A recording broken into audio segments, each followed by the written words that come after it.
Hi, I'm Steve Sapato, and you're listening to The Happiness Agenda. We love to help you find more happiness in your life, and today, along that line, I've managed to add in a wonderful guest. It's Janet Caliri, and she is a curious and creative idealist igniting human potential. Oh my gosh, do you guys have any human potential you would like to ignite?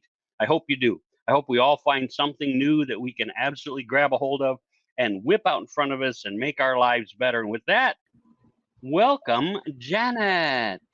Hi, Steve. Thank How you are so you? much for having me. Yeah, my pleasure. Hey, where are you located? At the moment, I'm in a small town called Truth or Consequences, New Mexico. Oh yeah, I've heard of it. My wife's from I don't know where she's, New Mexico, and I forget where she's from, but yeah, Uh-huh. one of the bigger towns, but not not nothing in New Mexico is huge. But Truth or Consequences, what a cool town. So you're living there, or you're just visiting? What are you doing? Well, I'm actually on a soul tour. That's what I'm calling it, a soul Oh, tour, because last year in January, I had an accident and I now live with a traumatic brain injury, hence the oh, sunglasses, with sensitivity to light and whatnot. wow. And at the end of last year, things weren't flowing. And so I was like, okay, what's that? Actually, over here, what is option three? That's actually the question I asked life. And the answer was pack your car and head south. So I Oh, headed cool. south, I Airbnb'd it along the way. And then in February, I landed here. And this place is full of mineral hot springs, that's really healing waters, and the Rio Grande River and a couple of lakes.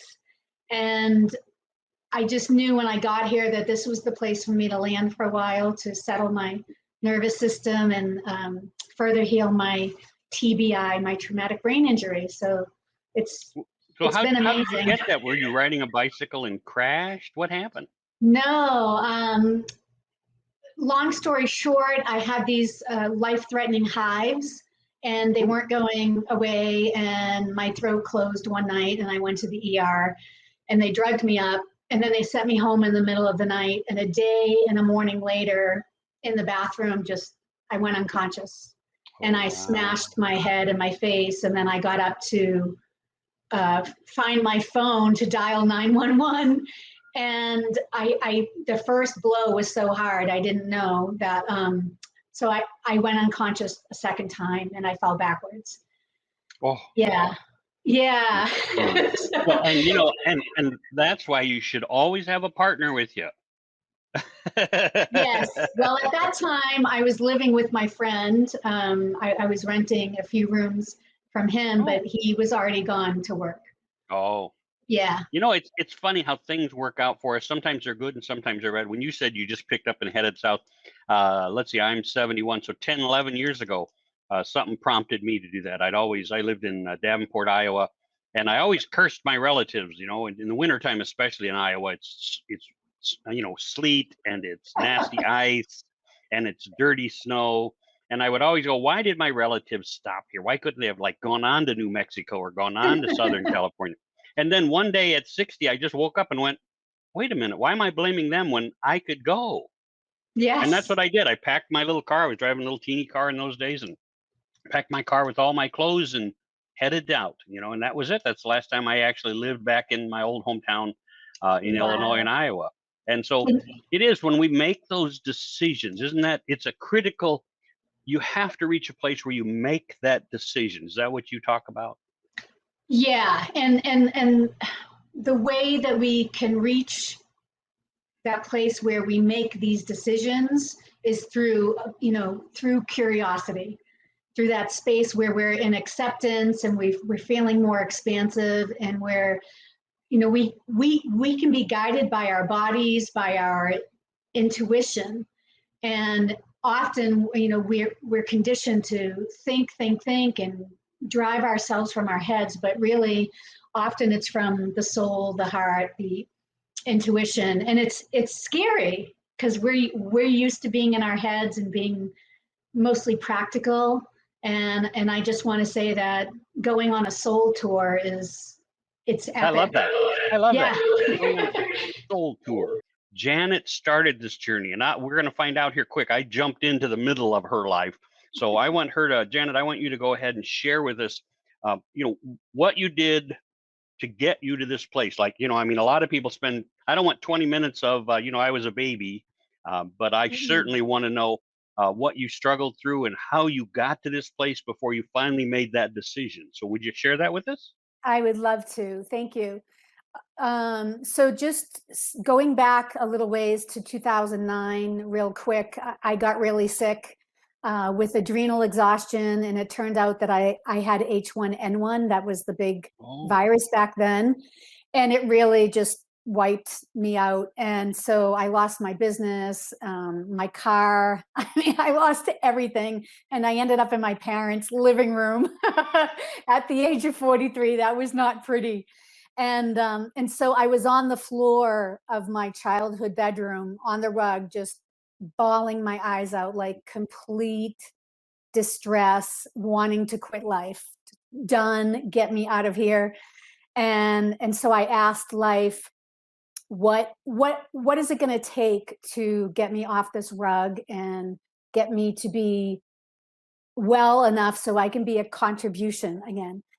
And so that But question but yeah, that question. Go ahead. I'll let you that go. question went into a bubble. I put it into a bubble and I let it go. And so the point is that this curiosity, asking the questions and then letting the question go and trusting that the answer is going to come when it's supposed to, when it's meant to, and it might not be what you think it's going to be. And And I think, so, yeah, I yeah, think what's fascinating there. Pardon the interruption, but uh, a lot of people, I would say a lot of people, when they reach that place, and I think most of us have reached that place at some time in our lives. But when we reach that, most of us say, "Why me? Why is this happening to me?" And yes, you did the opposite. You said, "Where from here? Where should I go? yes, How can this change?" Right? yes, yes. And that makes the biggest difference, because the why me is resistance and constriction, and I'll talk about resistance as well. And the way that I asked the question was more, it was in a sincere state of curiosity and really a place of surrender. But you got to be in that playful wonder curiosity, because that's where you feel safe asking these questions and really trusting what's going to come. And visible transitions, that's my photographic methodology. It was born after that question. So nobody's doing this in the world. It was literally a gift given to me to help me heal and want to live and be back in society. And now it's a business and it's a service. I help many people, especially families, and mostly in difficult life changes. So that was the beginning. And then and so there's three parts to the methodology. And then last January 2020, two months before what I call Corona apocalypse came, that's when I had my accident where I went Yeah. unconscious twice. So I used visible transitions on myself, and it got me to a place of zero resistance, because it's really hard to find solutions or hear the solutions and take action when we're resistant. So you got to get to that zero resistance state. And then this question, what is option three? That was a big insight at that moment. And this was a time again where I wanted to quit life. I was in so much pain, and I own my own business. I don't have a partner, so I was like, how the hell am I going to live and not work and live? And so what is option three? That question, again, now I didn't ask myself, I asked life, whatever whatever people's higher power is, or if you believe in the universe or something bigger than you, ask the question. Otherwise, if you ask yourself, you're asking your ego. And And what do I know? I mean, I ended up yeah, here. How can I help myself if I ended up here, right? So yeah, keep asking, "Hey, Steve, how do you fix this?" Steve goes, "Hell, I don't know." Right, and the brain hates change, so don't be asking yourself these monumental questions during monumental situations. So, what is Absolutely. option 3? And again, like, I put it in a bubble, let it float off, and, uh, and so, in the meantime, my whole community and strangers showed up for me for months. I mean, coming to the house, cooking, cleaning, doing Oh, that's computer work for me. It was just literally, it was so almost unbearably beautiful. I was like crying every day. I was well, so and again, one of the problems is, again, you talked about zero resistance. When people come to help, so often we've been taught, and don't ask me, we can go back into all this stuff, but we've been taught not to ask for help and not to accept help. So when people come in to say, "Hey, let me help you with that," our first reaction is, "No, no, I can do this," right? Yeah, that's right. I can do this. And the answer is no, most of us can't. If we would go back to learning that community is the mm, answer to all of our problems.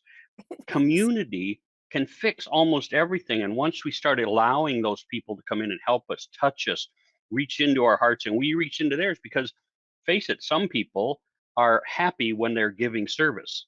Some of us are happy when we're receiving service, right? mhm. All those things happen. So, yeah, I love that you had a what is option 3? Yes, and allowing people to help is giving them a gift. Yes. And it was really beautiful, and then corona apocalypse came, and so what is option 3? For a long while I didn't have any answer, so it was, I am safe, I am held, I am loved. That was a repeated prayer, that an affirmation. I am safe, I am held, I am loved, over and over again. And then, a friend who's a former client called, and she said, I have this old mobile home on a, in a rent controlled park, and the person living there is no longer there. Come see it, and you can just live there. Oh, It was that's like, cool. well, it was paid off and all that. And so I brought one of my friends with me. She's my practical side, and I brought her with me, and it was not livable. It was very old, and there was mold and stuff. So then that prompted, well, just buy a new home and put it on this land, because it was very inexpensive. This was in Northern California, which is quite expensive. So then my brother, who's been my advocate since my accident and who also does risk analysis for a living, he helped me through this process of attempting to buy a new manufactured home with a brain injury. It was crazy. And I did not enjoy the process at all. Like, there was a lot of resistance from people, and Oh, there yeah. had no flow.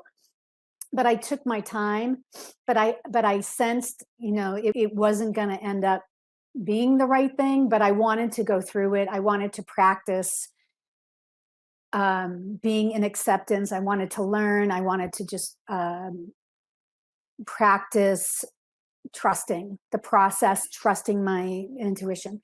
So in the end, it didn't work out, which is fine. So that's the acceptance. It's like, I didn't hold on to it. I wasn't upset. I was maybe bummed out for 3 days, and I let it go. And then that's when I asked my soul, like, what's option 3 again? Wait a And minute. What's happening here, right? yeah, I'm like, ah. But I think, again, I think we've all done that. We've all reached out. We've all asked. And when you don't get the answer that you expect or the answer you want, again, that's a resistance. It's like, what did we really want? What did we really mean when we turned it over to the universe? When we said, I need something to make this happen. Now, what is this? A lot of us go, well, this is what I want. Like, I want that manufactured home. This is what it Mhm, should happen. And the mhm, answer is no. I mean, I still own a commercial building in Illinois that should never have happened, but it was through a set of circumstances that my ex-wife said, "This, I want this to happen," but the universe had already told us twice, no. And yet we went through with it, and by that point in my marriage, I was like, "Just make it happen. I don't care." Well, now here we are 20 years later, and I still have a commercial building that I go, "Please, I want out of that," right? And somebody yeah. last year actually bought it, and they're paying it off, on a contract type thing. But Oh, yeah, I mean, great. when we fought when we said, "I'm going to power through the resistance," and ended up with something, the universe went, well, then you're going to suffer with it. And that's the way it works. That is And so so when you can exactly. finally say, let go and go, you know what? It happened. Let's go.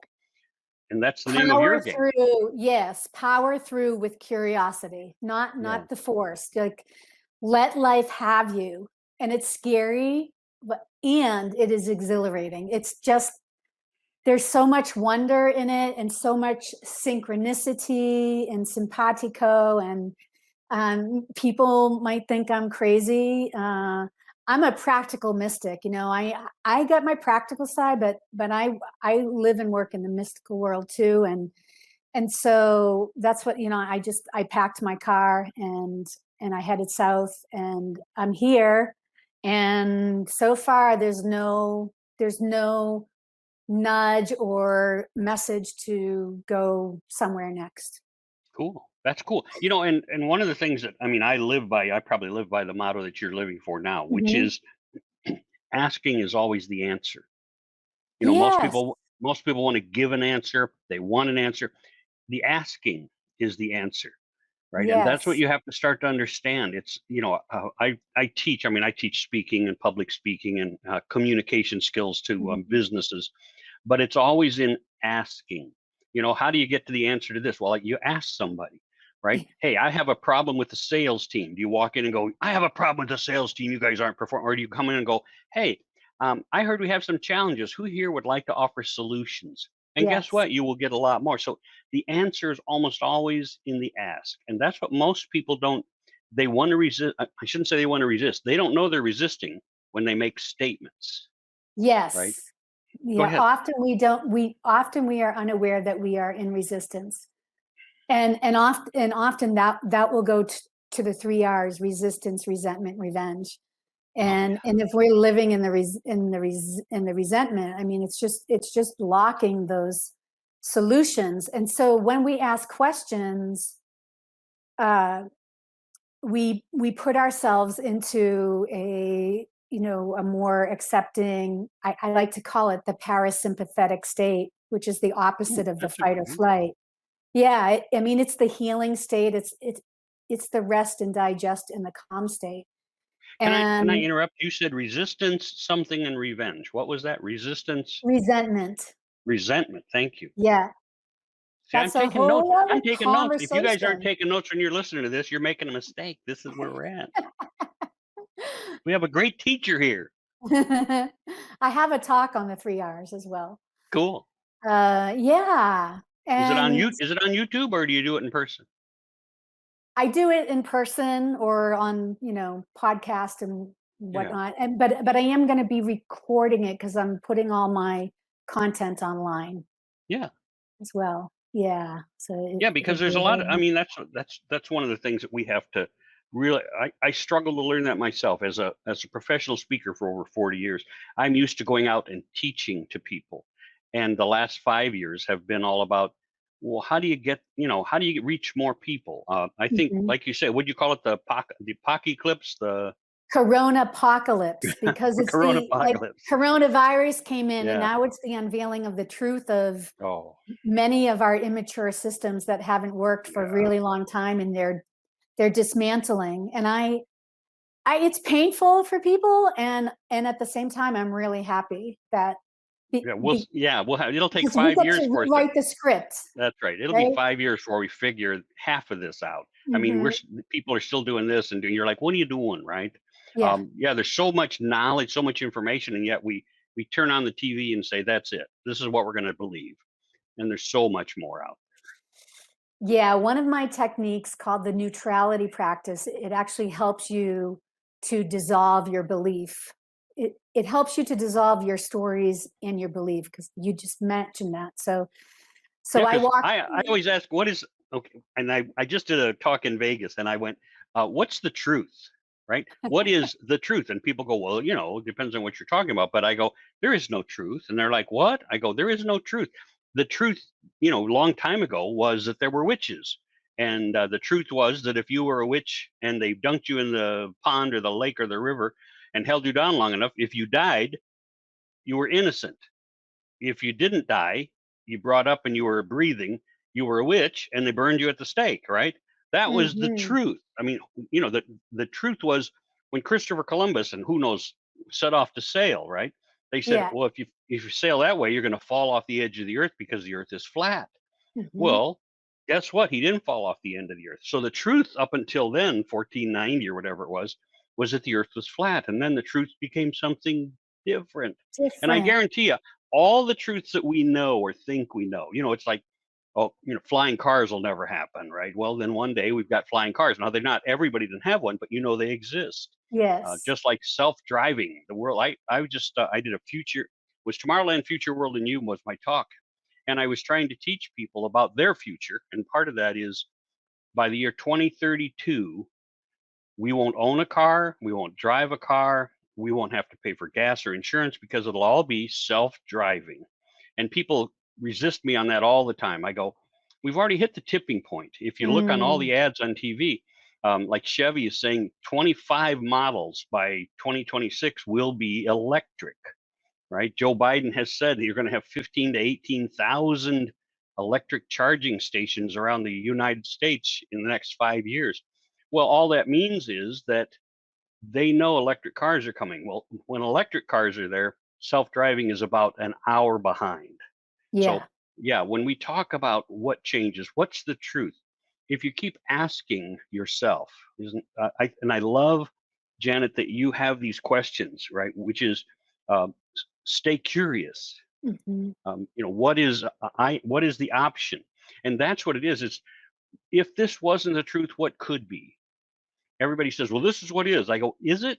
Are you sure you have the whole story? Hmm. Is that the meaning of it? Where are we headed from here? Because people say, well, this is going to happen. Well, let's find out, but let's stay curious. I think you'll find more answers by staying curious, won't you? Agreed. And so what is option 3? It takes you out of the duality. And that's what visible transitions does. It takes you out of the duality and it puts you into possibility and all these other opportunities, right? And other options, because there is more than the black and white. And science is imperfect, and we're that's being revealed right now. And if you're not allowed to question science, then it's not science. And science is made and it's orchestrated from perfectly imperfect human beings. So That's right. we got to stay curious, and then again, of course, taking information and then experimenting. So that's what I say to my clients, like, or to people who listen right now, like, don't believe a word I say, do the practice. That's right. And you do the practice. So we can have all this information, but until we experiment, we don't actually know. And And it'll all be changed tomorrow too, right? I mean, it there's can so all be much that, changed. yeah. Yes. So That's why you I got to love the keep people who questioning. say, and world, what is it? The world ecology is changing. I forget even what we call it, but we're in charge of the world and we got to save the planet. Hmm. And yet at the same time, we know over the last 100 years that some of the stuff we're touting as world changing happened 100 years ago too. If somebody says, well, we had this much snow and it's never happened before, well, one time 102 years ago. Well, so it happened before, Hmm. right? Hmm. What's the truth? What's the reality? We don't know. We have no idea. And that's why I love the climate guys who say this is what's going to happen to the world in 1,000 years. Well, 1,000 years from now, who knows what's going to happen, right? Yeah. Will I be here? And I love the weather people who always say, this is what their weather. I'm down here in Florida, by the way. And my wife, Yes. she's got her plants out. And she says, we need water. We need rain. And it'll say 50% chance of rain tomorrow. And it gets to be tomorrow. And they're like 10% chance of rain. Well, what happened there? I thought you I knew what the answer was. And the answer is, we don't know. Just keep asking the question. Right, Janet? yes. Yeah. The more that we can stay unattached from our opinions and our assumptions and our beliefs, the more joy and ease we have in our life. So I have this affirmation. It can be a question, or you can call it a prayer, and it's, may I see the world without my opinions, without my assumptions, and without my beliefs. I'm not saying don't believe in anything. I'm talking about the No, limiting no. beliefs that come from our narratives, our stories. Well, isn't that the limiting beliefs is what causes us the most problems, right? I mean, Yes. that's what everybody talks about racism right now. And if I believe a certain thing about that race, that's a limiting belief. That says, hey, they can, Joe Biden says, well, black people, can't operate a computer. What? No, what what happened there? It's like, Yeah. of course they can.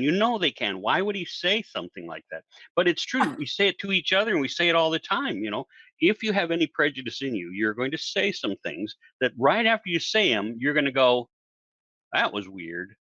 Right? Mhm. If you're used to Mhm. questioning your belief. If you're not, I'm Redneck Joe and I say, wow, that redneck boy is dumb as a toad. And I don't have any problem about saying that about that boy, right? Mhm. But if I'm always doubting, if I'm always questioning, if I'm always curious, I'll say, I wonder if that redneck boy is dumb as a toad. And let's see what happens over the next month, 2 months that proves my theory or doesn't prove my theory. Right? Exactly. Yeah.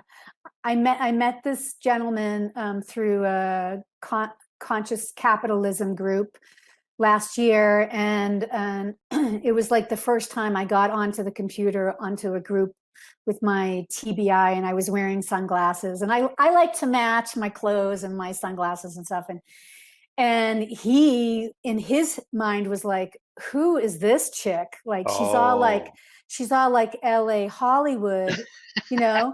And he could have stayed in that opinion, sure in could that have. belief, but instead something prompted him to pause in curiosity. He sat back, he paused in curiosity, and then he saw me through a different lens, pun intended, because I use photography. And then I ended up being on his podcast about a month ago, and he told me the story. Oh, cool. And he's like, when you people, when you watch this podcast, what's the first thing that comes to your mind when you look at Janet with her sunglasses and her matching clothes and stuff? Weirdo hippie chick, man. So, it's like we can allow all these narratives in our way, or we could look through a different lens, which is the smartphone camera. So what I say is you can have more joy, more ease, more grace, more confidence in any life change, or in any day mini transition, or in relationship, using curiosity and a smartphone camera. So you're going to look through a different lens, pun intended, a different context, Yeah. a blank slate. So there's no beliefs, conditionings, opinions, and assumptions there. It's just a clean slate. And you get to see the beauty, the true beauty of each person and each situation and circumstance. There's you people might argue with me or want to shut me up. I think that there are gifts in every situation, and it's not going into something or navigating a situation blindly, or delusionally. It's not that at all. It's like you can pause and you can see what the actual truth is, and that's actually just facts, like shirt, sunglasses, hair, mustache, beard, like. And so really keeping things neutral, you can enjoy much more of your life. You can have more ease and Well, and think simplicity. when we make presumptions, when we make any kind of judgment, think back. And now, again, I'm old, right? But even for the younger people, you That's a think, story. yeah, that is a story. But you think back, I remember when I was growing up, the beards, if you wore a beard, you were supposed to be a college professor, and only college professors wore beards. I mean, that was how it was. Probably back in the old Western days when the guys had those big handlebar mustaches, they were thought of a certain way also. So when we thought of tattoos when I was growing up, tattoos were for the motorcycle guys. They were the Mhm, badass guys who mhm. wore tattoos, or they were in the service, in military service, and were still badass guys because they had tattoos. And now everybody has a tattoo. So what was once a belief is now non-existent, actually. So what do you believe now that you should question? And the answer to me is everything. Everything should be questioned. Everything you're hearing, you should question and look into. And that's I my nickname, Janet, is QL Man. If you were to go to QL man. QL Okay. Man 49 at Gmail is one of my emails, and the reason I got that is because I taught college. And the one thing, there was a movie, I forget what it was even called, back in like 1960 or 1970, and it was Fire in the Streets. Maybe it was. I think it was called Fire in the Streets, but it was Mm-hmm. all about the kids taking over the world, and they would not trust or believe anybody over the age of 30, Mm-hmm. right? And so for some reason that stuck in my head when I got older. I really, because they were always prove that, find out that, let's find out, let's question that. And so when I was teaching college, all the time, the kids, of course, in those days, the internet was just starting. So how you verified your sources was the kids took the easy way and they got on the internet and verified a source. And I remember for a couple of years, people would say, "Oh, well, this is Dr. Smith, and he's a doctor, and he says this." And I went, "How do you know that what he says is of any value?" And they went, "Well, he's a doctor." I went, "How do you know he's a doctor?" They went, "Because it says so right there." Well, I was just smart enough in those days that I went out and made a one-page website called King of the World, right? Ah. And Uh-huh. I put my face on it and I said, "Welcome, Steve, King of the World." And so whenever the kids would go, "Well, it's on the internet, so it must be true," I would send Yeah. them to that website and I go, "Here, click on this." And they would pull it up and they go, "Well, that's silly. You're not King of the World." I went, "What do you mean? It says right on the internet that I'm King of the World. Now, how is mine not true, but theirs true?" Right? And so it got back Excellent. to you could question, but you had to ask. I mean, you could believe it, but you have to ask the question Mm-hmm. and then really listen to the answer. Ask another question and really listen to the and we would have some spirited debates in those classes because you could take the people down a certain path and if they didn't ask the questions, you twisted them really funny. And that's what Mm. America has lost right now is the ability to ask questions and keep asking questions. We And have so, lost oh, that. And we I really mean, have. it's not even that we've lost the ability. I think we've even lost the willingness. Oh yeah. Yeah, it's there's I think there are people who just want to be right. There's a lot of fear, and so this wanting to be right and not questioning and just kind of following from a place of fear. And I have compassion and empathy for all of us who are coming from fear. And now more than ever is the time to question. Oh And yeah. again, not from a place of being suspicious, from a place of like sovereignty, like this is my body, and I'm going to listen to it, and I'm going to explore options. And I was a medical professional. I worked in cardiovascular interventional radiology for Oh wow. 14 years. Yeah, that was my first career, and I loved it so much.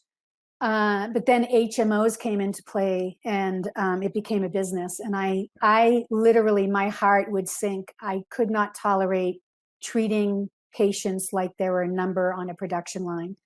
And I was working the amount of 3 technologists instead of 1. So I left the profession. And what that profession taught me was to question. Yet it was like it's got its box, it's got its limits. I'm not sure how much it goes into what is option 3. I do remember select few doctors and practitioners that would go beyond the box. And so, I've been through all kinds of health stuff since Oh, 2009. can't even and imagine. Yeah. I question. I talk to my body. I question my body. I experiment with food. I mean, everything is an experiment. But I know people and especially people who worked in the medical profession or still working there.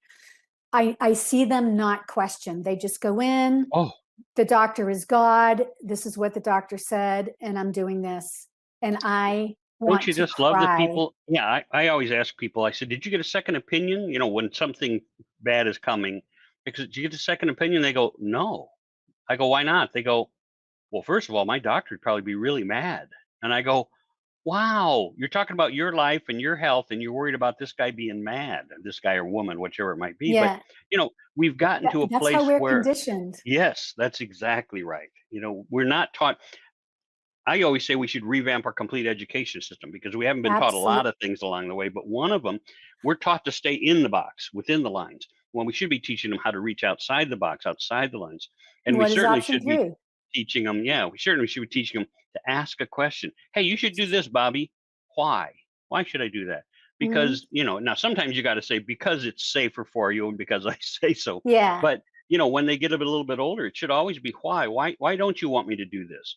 Right? Why do I have to do this? yeah. And there's a question, instead of using the why, there's a question that sometimes works better for people where they won't feel attacked. And the question is like, what is your intention? What's the purpose in this? Just help me understand, please. And then the person making the command doesn't feel so attacked, or they start to lose their authority and might. So there's got to be, and we could have a conversation on education. A good one. We can These, have a good one. I know, these questions help young people self-regulate, That's right. and they empower. The question empowers. I'm a coach. I ask my clients questions. I don't tell them what to do. I mean, I do have suggestions from my own life experience and my experience as a coach, but I ask them questions because then it puts it in the ball's in their court, and it prompts them to pause in curiosity. Hmm. That's an interesting question, Janet. Yeah, that's a good question.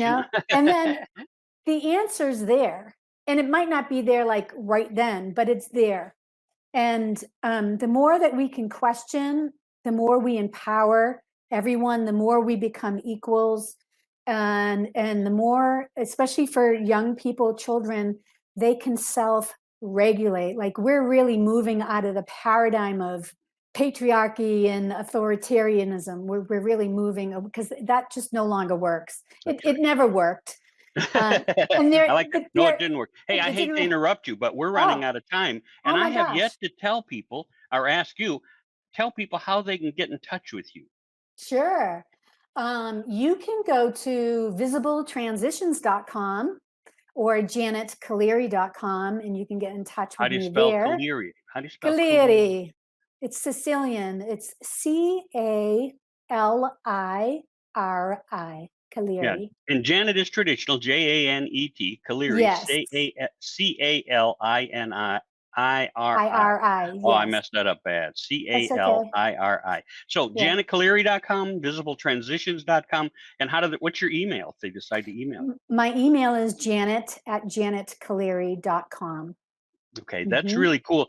And what I want you to do is I want you to know that Janet would love to help you answer a question or two. Don't be afraid to reach out. She's not going to charge you $100,000 on your first question, I promise. Right? You can do the same thing with Correct. me, steve@stevesapato.com. We want to help you. The reason I do this Mhm. podcast on the happiness agenda is because we want to help you make your life better. That's how the world should work. We should all come together and help each other. You know Mhm. what they say? It takes a village to raise a child. It takes a village to help all of us. If we would All of learn us. that again, learn that we can be friends, learn that we can get along, learn that we don't have to agree to get along. I can tell you I that my second wife was full Greek, and I remember her cousin and her cousin's husband and I would get into these absolute shouting matches at family events, and people would think, you guys are going to hit each other, and then we'd look at each other and go, no, why would you say that, right? Because we were having a good You were time impassioned. debating. Yes. Yeah, debating an issue, never thinking we could get upset or angry. Wonderful. It was We just need more of that. passion. Yes, we do. We need to be able to have a Absolutely. conversation. Well, Janet, I really appreciate you being on. This is our pushing 40 minutes right now, which is longer than most of mine go. All So right. I really am blessed that you were on and that you offered all this stuff. Any last words before we sign off? Absolutely. And it's question without projection, question with intention, question without assumption and question with illumination. Oh, I love that. And if you guys have questions, remember it's Janet at janetcaliri.com. You can go to her visibletransitions.com is her website. Mhm. And we would all love for you to reach out and touch that place. I'm happy to be of Happy. service. Yes. And I'm if you have any happy to be of questions, service. yeah, if you have any questions, reach out. I'm Steve Sapato. You've been listening to The Happiness Agenda. God bless. Thank you, Steve. My pleasure.